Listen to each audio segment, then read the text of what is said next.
Funding for Avery Talks About Stuff was made possible in part by the YouTube AdSense program and by contributions from viewers like you.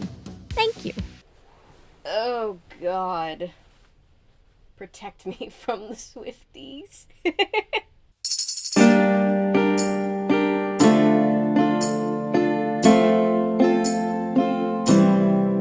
Hey guys, welcome back to my channel where I cover nostalgic, obscure, otherwise strange content, and right now I have a couple of disclaimers. Today we're going to be talking about Taylor Swift, which means everybody is going to be very cool and normal in the comments, I hope.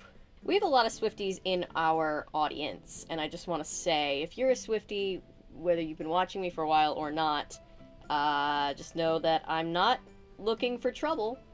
I'm really not here to, just add to the pile-on that's going on in, the Taylor Swift side of the digital universe, let's say. But I'm fascinated with the discussions going on right now about Taylor Swift's relationship with classic literature. And there's a couple of pieces of classic literature that I've been wanting to talk about for a while, and I haven't because, one, I just wasn't sure if anybody would be interested for any particular reason, and two, one of these pieces has been tied for a while to a Taylor Swift song in a way that I find a little bit confusing, and I always wanted to talk about it, but let's be real, I don't talk about Taylor Swift because I'm afraid. Look, the Swifties are scary. If you are out here in these YouTube streets bashing Taylor Swift, you better be careful. Look both ways before you cross the street,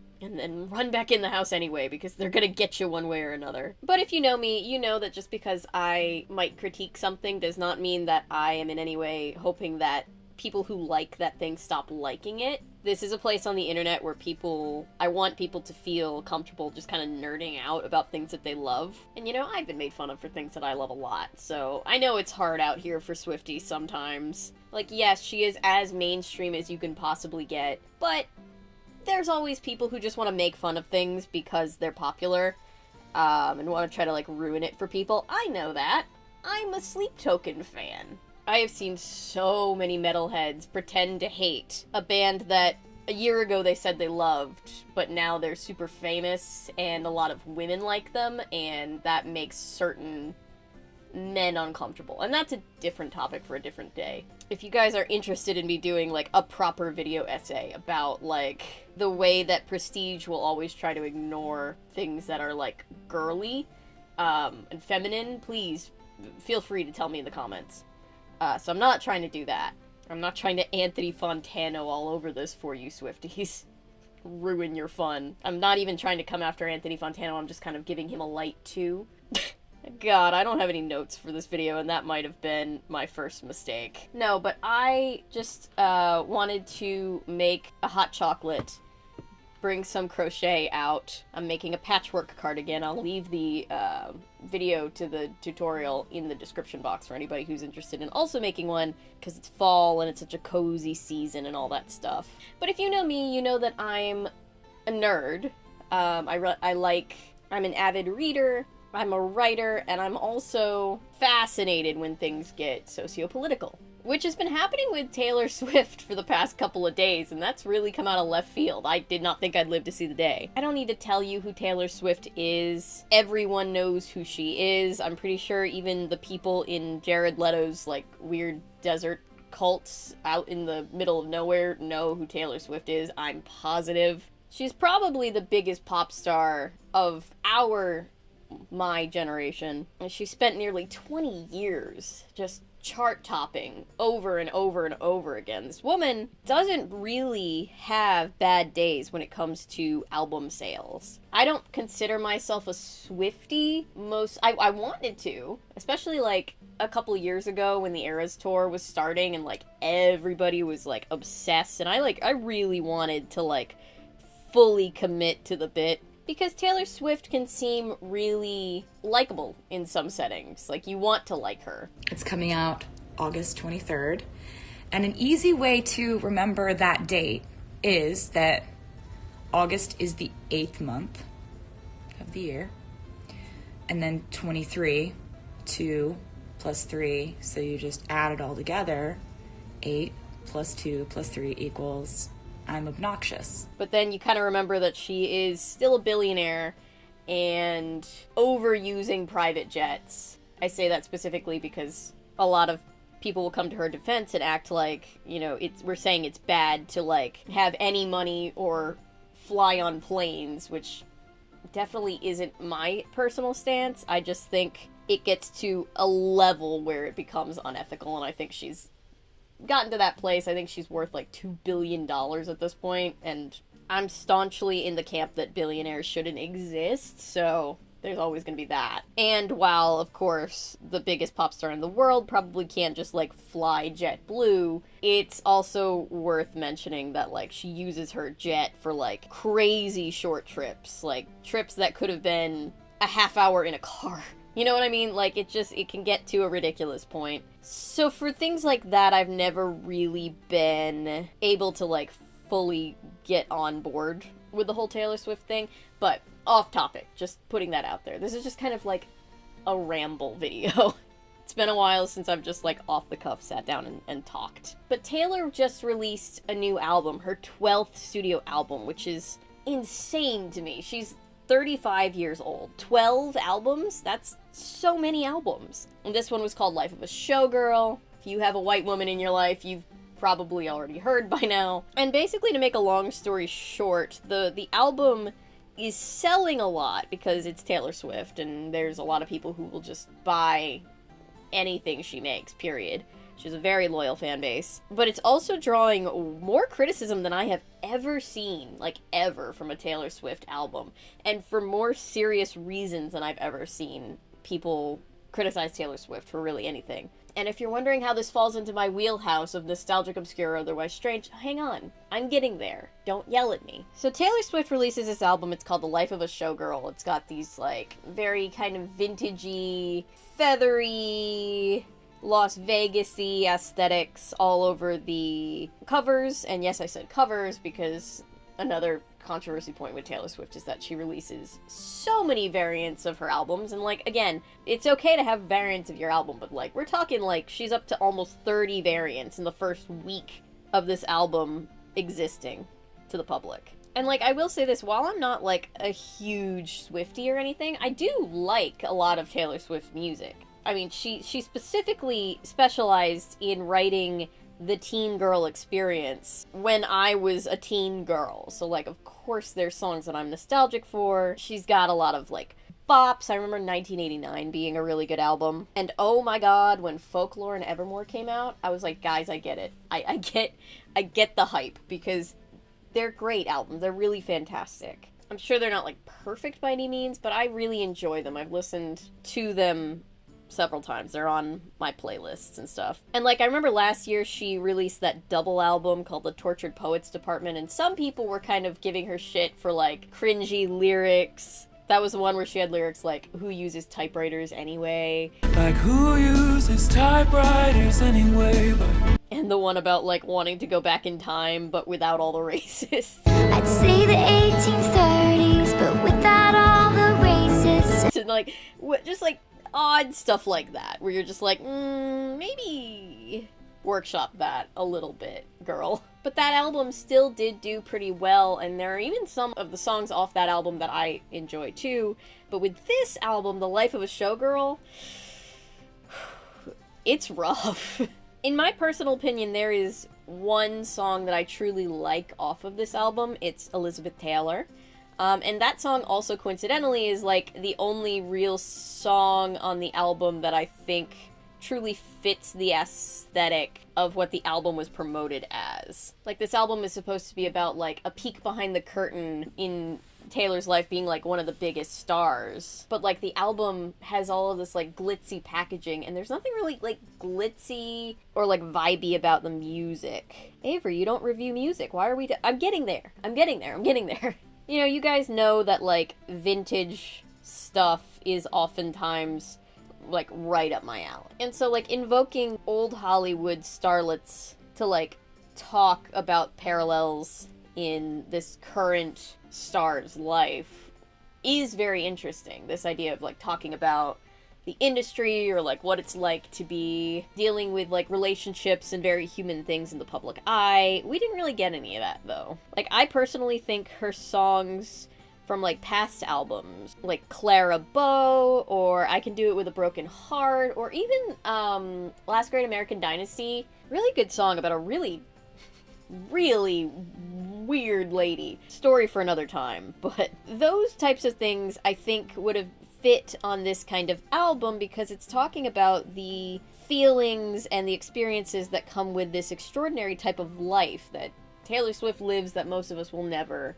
see, as I'm sure angry Swifties will tell me in my comment section. I'm never gonna be as famous as Taylor Swift. But not only is the album, like, not matching its own vibe, but it's just not good music. Like, the lyrics are crazy. Musically, it's very, like, whatever. In my personal opinion, if you like it, of course, that's fine. Don't listen to me, I'm just a rando on the internet.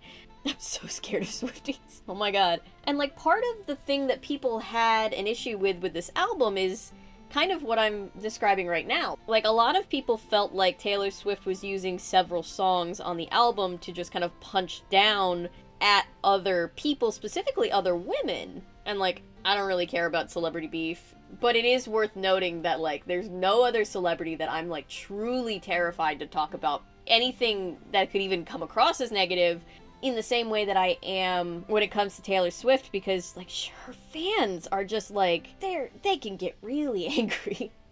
And that in and of itself is a power, right? Like, she has the power to kind of send mobs after people. So I just find it really fascinating that like, sometimes people don't understand that kind of power that she has. And a lot of people seem to think that there's a lot of intentional racist dog whistly things. Like, for example, there's a song on this album that has these vintage aesthetics that she's calling out her fiance's ex, who happens to be a black woman, and she says about her fiance, "You were sleepless in the onyx night, but now the sky is opalite."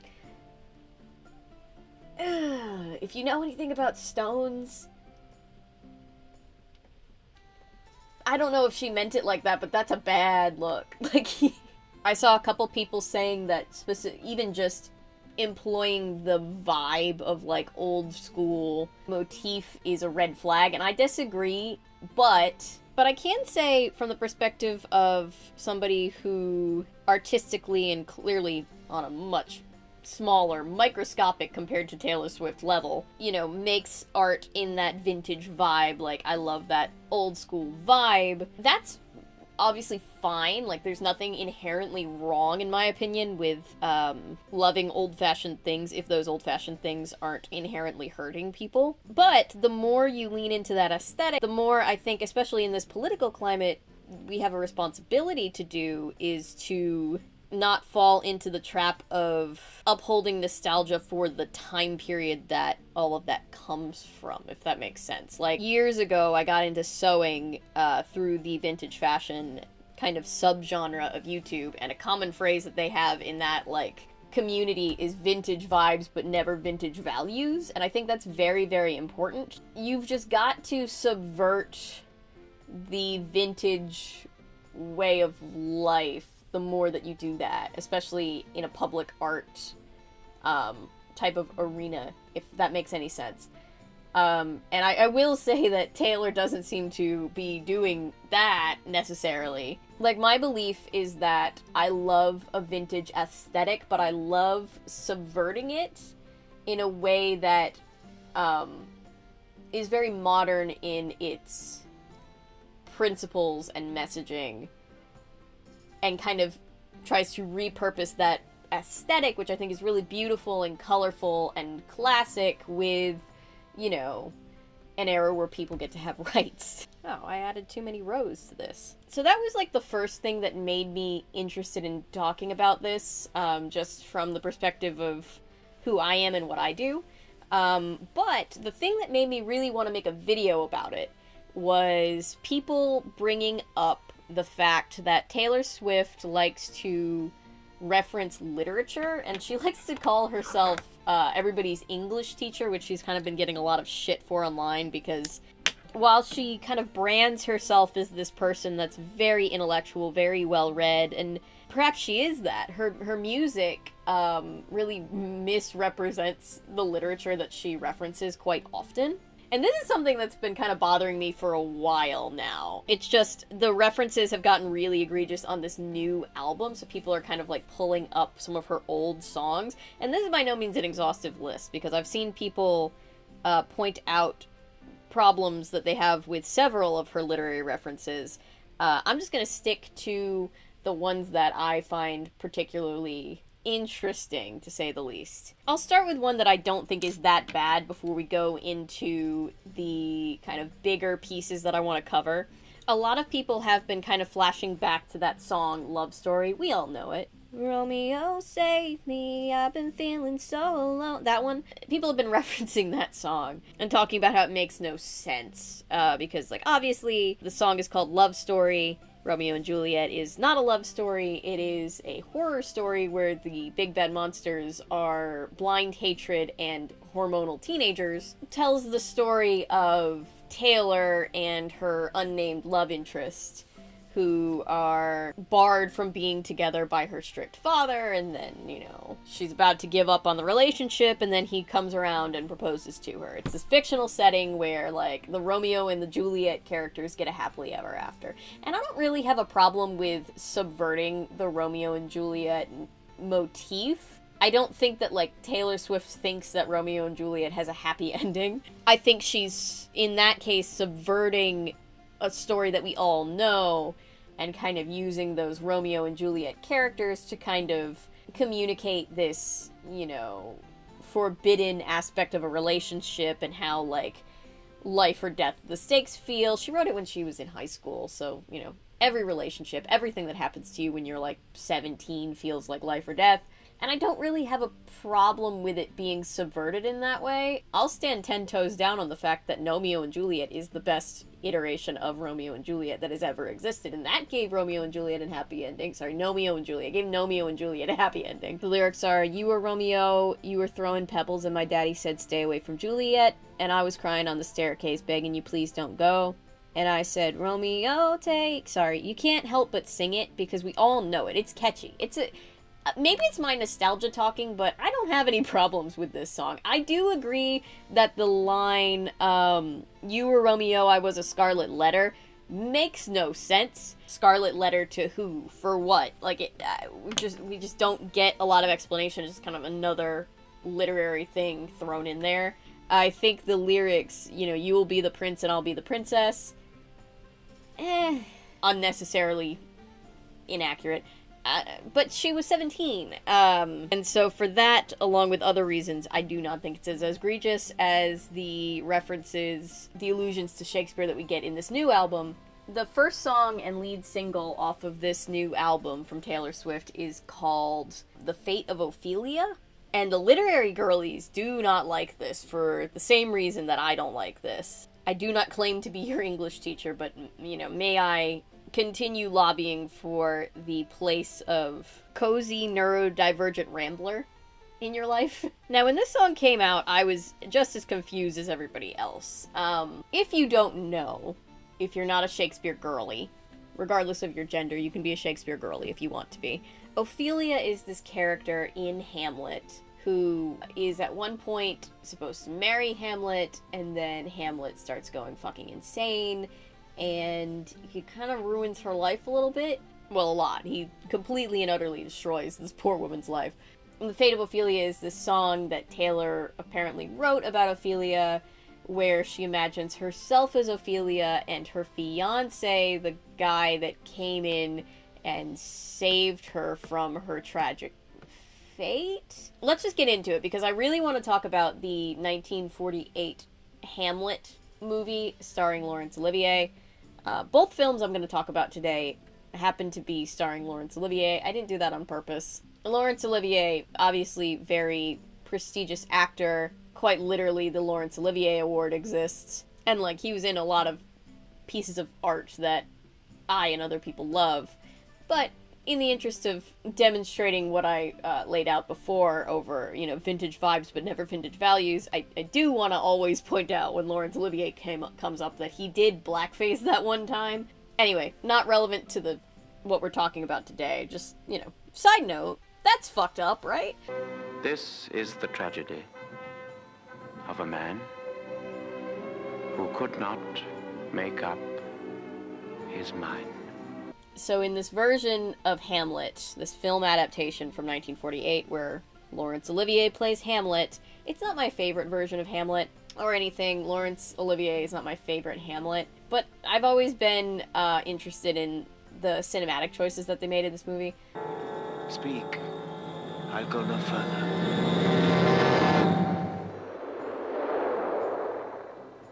Mark me. Basically, if you haven't read Hamlet in a while or ever, let me just catch you up to speed. Hamlet's father has died. Though yet of Hamlet, our dear brother's death, the memory be green. His uncle has assumed the throne, and then one night, an entity that Hamlet believes to be his dead father's ghost comes to him. I am thy father's spirit, doomed for a certain time to walk the night. And is like, hey, your uncle? Yeah, he killed me. Revenge is foul and most unnatural murder. Murder. Murder most foul as in the best it is. Do with that what you will. Not your English teacher.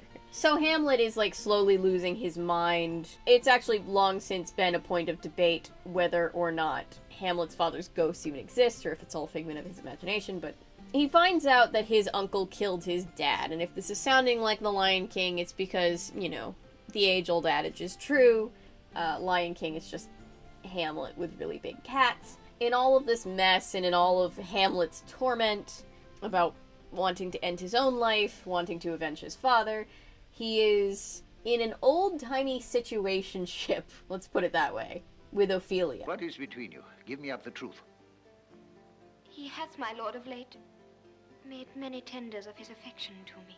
Ophelia is this lovely woman, a nobleman's daughter, as Taylor Swift very blatantly lays out in the second verse of the song. The lyrics read, "The eldest daughter of a nobleman, Ophelia lived in fantasy, but love was a cold bed full of scorpions. The venom stole her sanity." Which, hang on. Did Ophelia get stung by scorpions? No, she didn't. Okay, I just wanted to make sure I wasn't forgetting something about Ophelia before I gave Taylor Swift unfair grief. I don't know why she has the thing about scorpions in there. Literally, scorpions don't show up. But anyway, and if you'd never come for me, I might have lingered in purgatory. You wrap around me like a chain, a crown, a vine. Doesn't sound romantic. It sounds scary. Pulling me into the fire. All that time I sat alone in my tower. You were just honing your powers. Now I can see it all. Late one night, you dug me out of my grave and saved my heart from the fate of Ophelia. Okay. She's using this all as a very on-the-nose allegory for her fiance coming in and wanting to be in a relationship with her after she had come off the heels of a bad breakup. That's great. We love that for Taylor. I think there's some really poor mixed metaphors when she opens the song about Ophelia from Shakespeare by saying, "I heard you call me on the megaphone." Immediately takes me out of it before I'm even in it, But anyway, she's implying that the character of Ophelia could have been saved from a tragic fate by a man, which she couldn't have because men were what put Ophelia in the position she was in. She's a character completely and utterly lacking agency. But I'm getting ahead of myself. Hamlet, in the play/film, basically, it's heavily implied, if not outright alluded to, that Hamlet kind of convinces Ophelia to sleep with him under the guise of we're gonna get married anyway, so what does it really matter? And then he lashes out at her and says that he never loved her and that he refuses to marry her. I did love you once. Indeed, my lord, you made me believe so. You should not have believed me. But he's already taken her virginity, which in Shakespearean times meant that women literally were devalued, right? Women were seen as nothing but currency for men. It's really fucked up, just the way that it was back then. Hamlet has the nerve to continue toying with her emotions further. Lady, shall I lie in your lap? No, my lord. I mean my head upon your lap. Aye, my lord. Do you think I meant country matters? I think nothing, my lord. That's a fair thought to lie between maids' legs.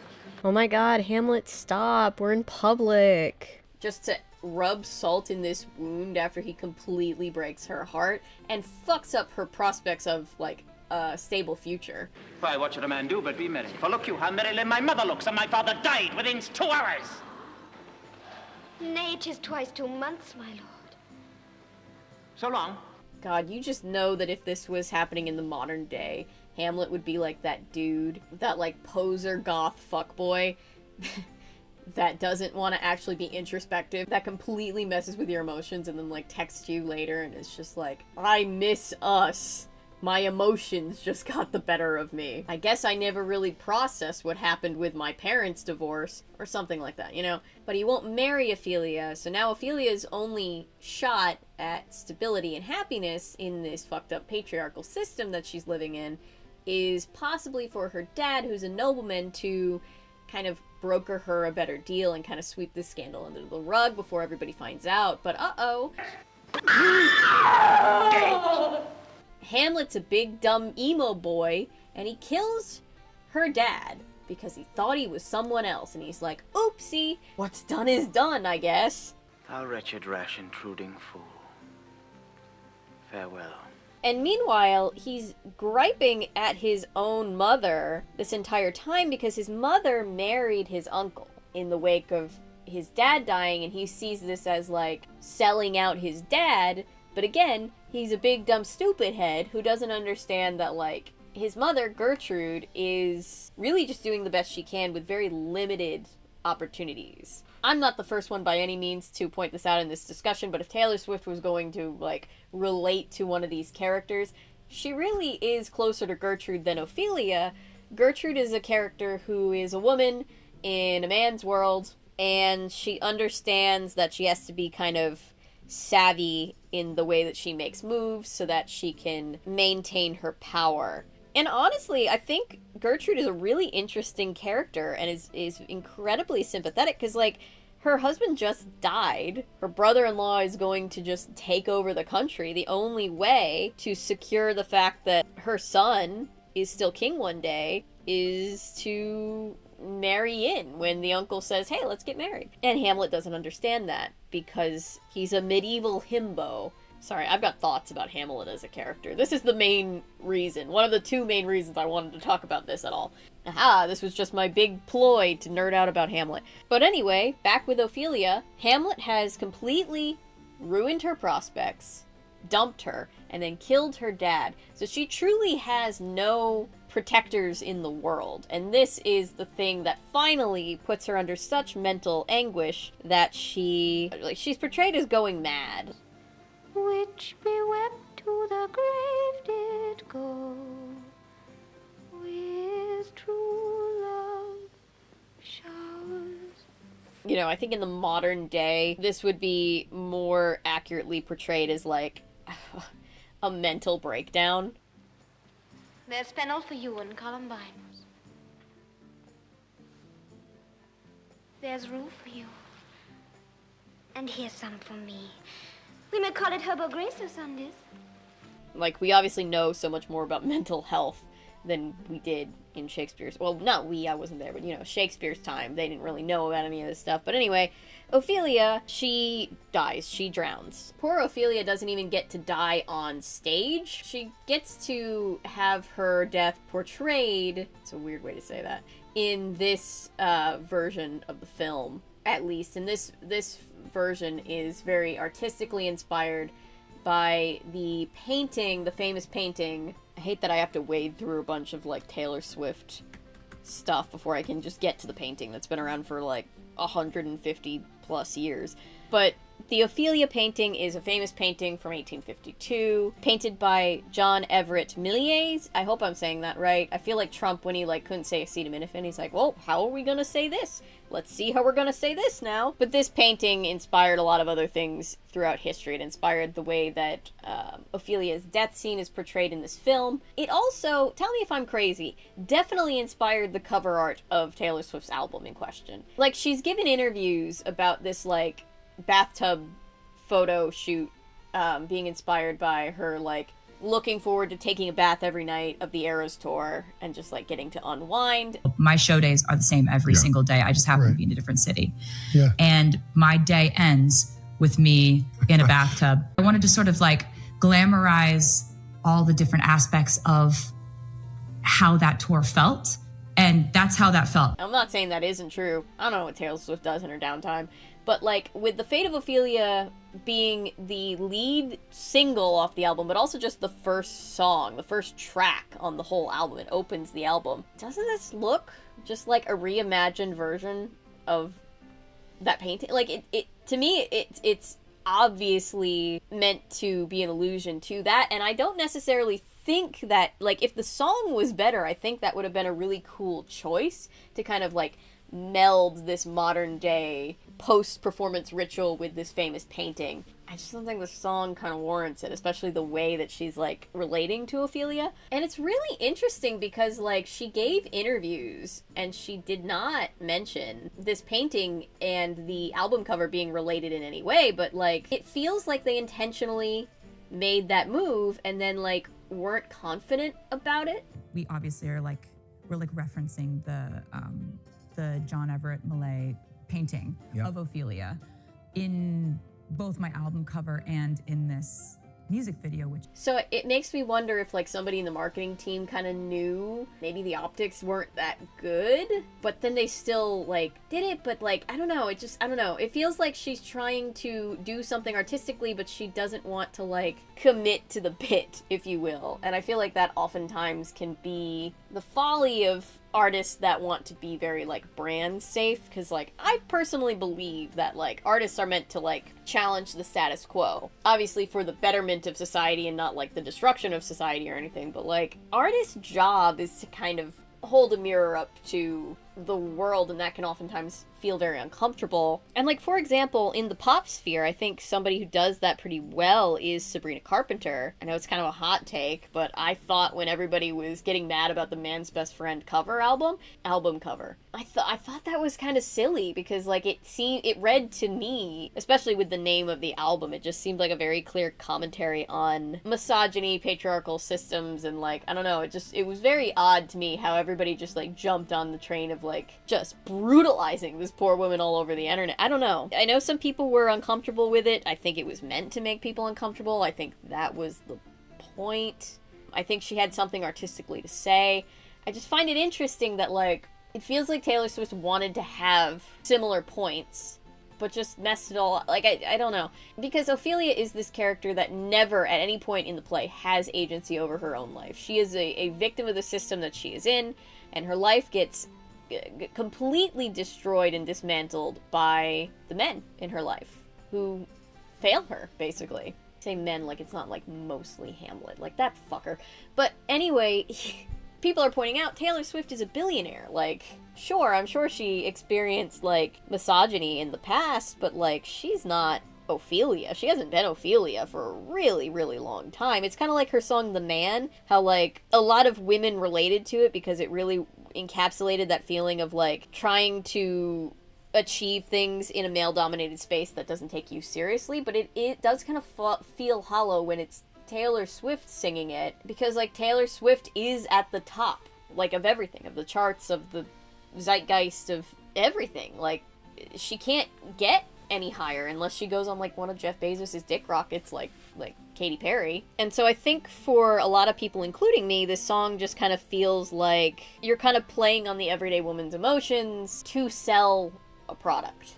And with The Fate of Ophelia, she's saying that she was Ophelia and that her Kansas City Chiefs boyfriend is the person that saved her from being Ophelia, which is just a odd thesis to have in 2025, you know? Like, nothing wrong with wanting to settle down and get married as a woman. I'm constantly upset by people saying that, like, you're not a good feminist if you get married or, like, want to be a mother, want to be a wife, but, like, a man can't save you from the fate of Ophelia.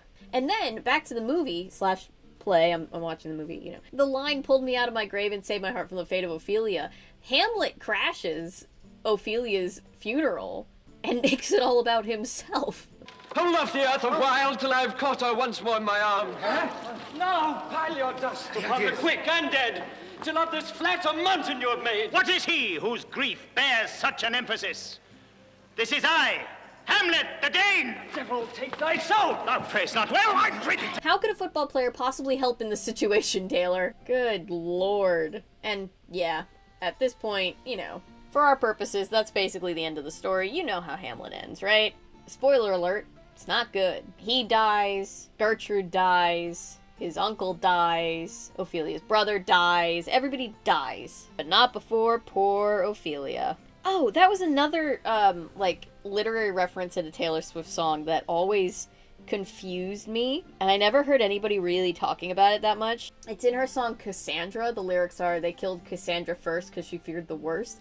That's a reference to Cassandra from Greek mythology. Basically, the story of Cassandra goes that Cassandra was a Trojan priestess, and Apollo, as in, like, the god, he was in love with her, but she rejected him, so he was a big butthurt baby about it and cursed her to be able to see the future but to never be believed. When the fall of her city was imminent, she could see what was going to happen, but no one believed her until it was far, far too late. But that line, they killed Cassandra first because she feared the worst, was always confusing to me because they didn't kill Cassandra first. Cassandra's actual curse was partially to live long enough to see her loved ones die, get captured, made a concubine of war, and then ultimately was killed by her captor's wife. It's a very sad story. There's a lot of tragedy in classic literature. They were just big sad boys, and they had lutes.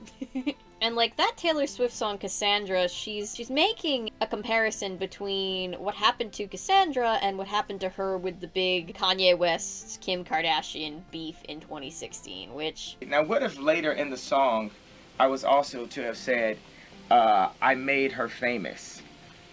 Is that did you say that? Yes, it might have happened. Oh my god. Just kind of like whatever at this point. Yeah. But I mean, just you gotta tell a story the way that it happened to you and the way that you experienced it. Like, you honestly didn't know who I was before that. Like, yeah. it doesn't matter if I sold 7 million of that album before you did that, which is what happened. You didn't know who I was before that. It's fine. There are going to be people along the way who will try to undercut your success or take credit for your accomplishments or your fame. If you just focus on the work and you don't let those people sidetrack you, someday when you get where you're going, you'll look around and you will know that it was you and the people who love you who put you there. I'm sure was very traumatic. Obviously the Kardashians and Kanye West suck. But like, Cassandra's story? What are you so you're saying you're like Cassandra because you weren't believed. I get that much. Basically everything else about the story is inaccurate.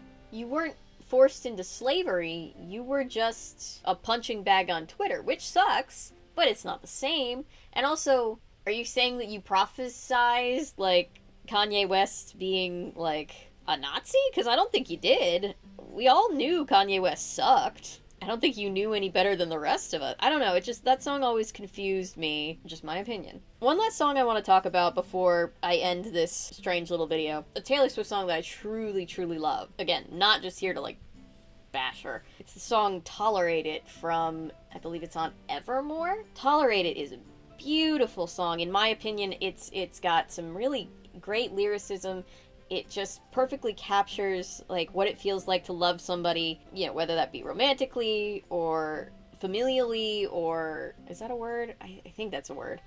I'm not your English teacher. Or, you know, however they're in your life, just to love and care about somebody who takes you for granted completely. And it's just like this beautiful, heartbreaking song. And, Folklore and Evermore, fantastic albums. Just have to say that. But the song Tolerate It is based off of the book Rebecca, which is a 1938 book by Daphne du Maurier. Again, sorry for my pronunciation. I was homeschooled in America. But I think Rebecca is a great book when it comes to like classic Gothic literature, and it was turned into one of my favorite, and I think one of the most underrated Alfred Hitchcock films ever made. His first one that he directed by the same name, Rebecca. It came out 2 years later in 1940, also starring Laurence Olivier. I have the movie pulled up here. There are some slight differences between it and the book. Basically, Rebecca tells the story about this woman who is unnamed through the entire book, and it's really, honestly, just chilling to me that she was never given a name. It kind of just reflects how invisible and irrelevant she feels in her own life at times. She's in France with her employer, and she meets this man. He's up on the cliff. He seems like he's about to jump. She yells to him. They have an odd exchange. No, stop!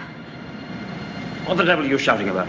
Next day, she runs into him again. She's informed that he is a very wealthy aristocrat named Maxim de Winter. He's older than her, but they do become romantically linked. They fall in love. They spend a lot of time together. Oh, nonsense. Finish up that mess and we'll get along. Thank you, it's very kind of you, but I'm not very hungry. Oh, come on, eat it up like a good girl. Oh my god, Maxim, stop. We're in public. Just before her job can take her away, he very hastily proposes to her and they get married. I'm asking you to marry me, you little fool. I'll remind you of this one day. You won't believe me. It's a pity you have to grow up.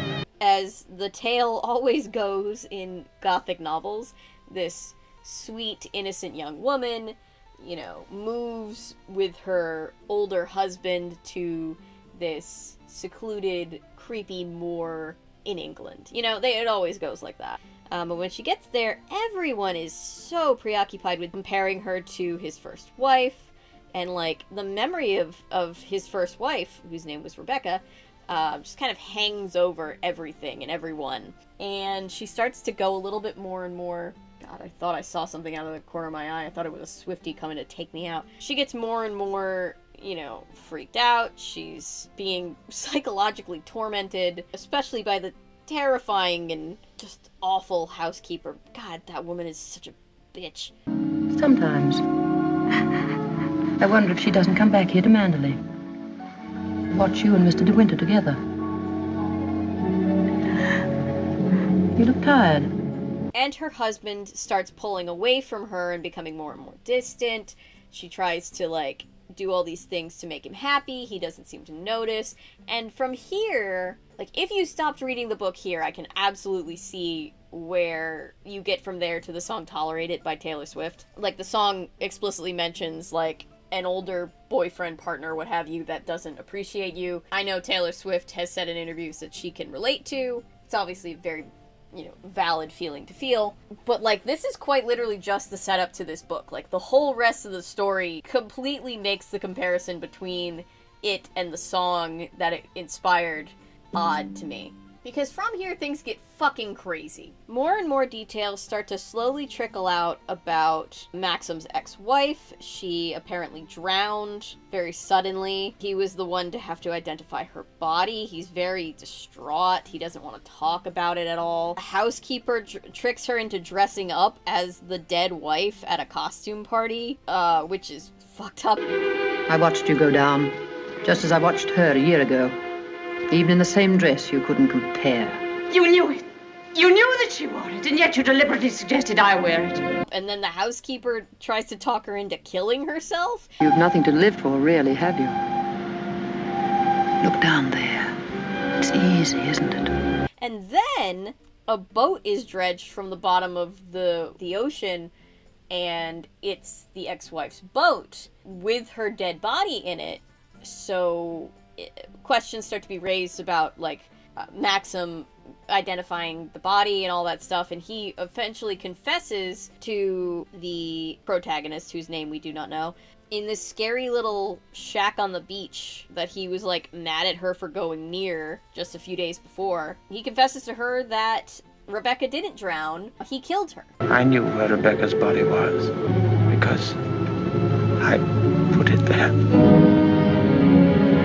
Well, in the book he killed her. In the movie, for Hays Code reasons, he couldn't kill her because, like, under the Hays Code rules, it was like they could only show murder when, like, the person who did it got, like, a very severe bad ending. So, per Hays Code rules, in this movie, he's a lot more sympathetic of a character. Like, he still kind of sucks, but, like, he's, basically, his wife is outright tormenting him, cheating on him, and then he thinks about killing her, but he doesn't, and we're very proud of him for that. Suddenly she stumbled and fell.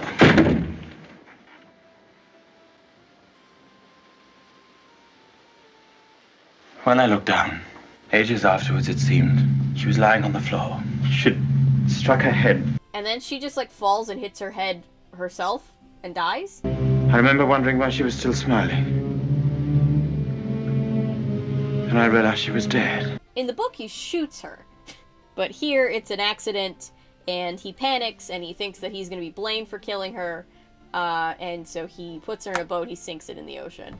But now, he's made himself look very guilty, so there's a whole investigation. Anyway, the third act of this movie is kind of like, not a trial, but like a police investigative kind of murder mystery thing where you're kind of like rooting for him to cover up this crime that he committed. And the narrator, she's so grateful that to hear that he hated his first wife, that she just doesn't care that he was involved in her murder, which again, in the movie makes more sense because it was an accident. In the book, it's fucking crazy that she's just like, okay. She can't speak, she can't bear witness, she can't harm you anymore. I told you once that I'd done a very selfish thing in marrying you. You can understand now what I meant. I've loved you, my darling. But from that point on, their relationship gets much better because she knows this dark secret about him and he can trust her, so the narrator even goes as far as to try to help him cover up his crime, slash, you know, whatever, however, whichever iteration you're watching, you know what I mean. There's blackmail from Rebecca's side piece, I guess. Blackmail. Pure and simple. Blackmail is not so pure, nor so simple. It turns out they thought she was pregnant, but it turns out she was dying of cancer, so she was going to die anyway, and she was basically just trying to frame Maxim for her death so that she'd kind of get the last laugh on him, I guess. They had a really fucked up marriage. Something you don't know. Oh, no, there isn't. But thanks to some good old-fashioned police protection for the wealthy, Maxim never even gets put in handcuffs. He gets cleared of this. And everybody just kind of assumes that she killed herself. And then he goes home with his new wife, whose name we do not know, and finds that their glorious estate in Manderley, from the famous opening line, I dreamt I was back in Manderley. Last night, I dreamt I went to Manderley again. They get home and realize that it is set ablaze. And in the movie, we're explicitly told that it's the crazy housekeeper who was obsessed with the first wife, who set the fire. In a weird, fucked up way, Maxim and the narrator live happily ever after because now they are kind of united. They're this united front. Anyway, it's this great fucked up gothic horror where like everybody is kind of bad. I don't know. I love it. I love this Alfred Hitchcock film. I think they did some really interesting things with the cinematography. I could talk about this movie forever, but yeah, it's a weird thing to base a Taylor Swift song off of. Not because it's like it would be weird if she like adapted this whole premise into a story. I think that song she has off the same album, No Body, No Crime, beautiful song. It's a song about killing somebody in revenge. But it's just weird because the whole song is like just about like, oh, you don't love me, you just tolerate me. And again, first little bit of the book, I can see where she got that inspiration from, but it does kind of read like she read that, related to it so hard that she put the book down and went and wrote this song, which is fine. I think she wrote a good song. She's under no obligation to write anything but what she wants to write, but I don't actually think, for all of her talk about this song being about this book, that it actually is. I think it's about her own experiences, which is fine. And the book just kind of jogged a personal memory for her. But, like, whatever your opinions on, like, Maxim are, and, you know, I guess there's debate on whether or not he even really loves the main character. I think he does. I think he's just completely fucked in the head and has a whole bunch of trauma. But, like, it's not that he doesn't, like, care about her. It's just that he is keeping a lot of secrets. And so this idea of, like, you know, boiling the story down to just simply this kind of loveless marriage where he's just kind of tolerating his wife is an odd part of the story, in my opinion, to focus on. I don't know. There's a whole bunch of other references that I have seen where people are complaining about different literary references in Taylor Swift songs now that they, you know, feel like it's acceptable to talk about it publicly. And, like, obviously there's a lot of people that just hate Taylor Swift and just are excited to see this downfall mixed in with all of that. I don't find that part of it very interesting. I've seen people even make fun of, like, Taylor Swift's looks. I don't think that's cool at all. But I do think it's very fair to talk about Taylor Swift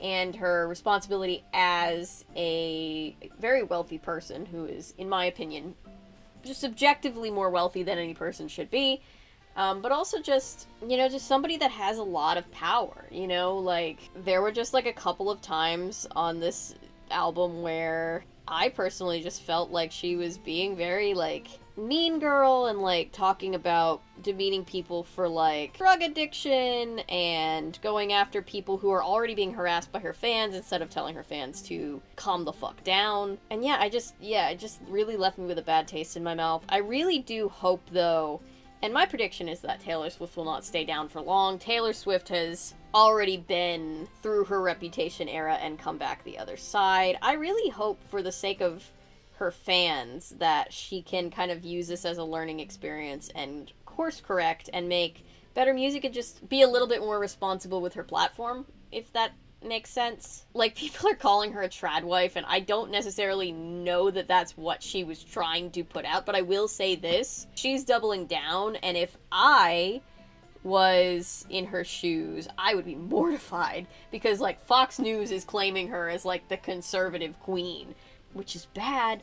People are mad at Taylor Swift because she's laid waste to a founding myth of feminism, which is that women are happiest when they abandon the family, demonize men, and worship themselves. And, like, again, I can't relate to Taylor Swift in any way. On a tiny microscopic version, I do remember a while ago, you know, when I would cover things from, like, the 1950s, like, because I love antique vintage aesthetic. I remember I would sometimes get, it wouldn't be a ton, but it would be a non-zero amount of, like, boomers in my comments being like, man, we used to be a real country.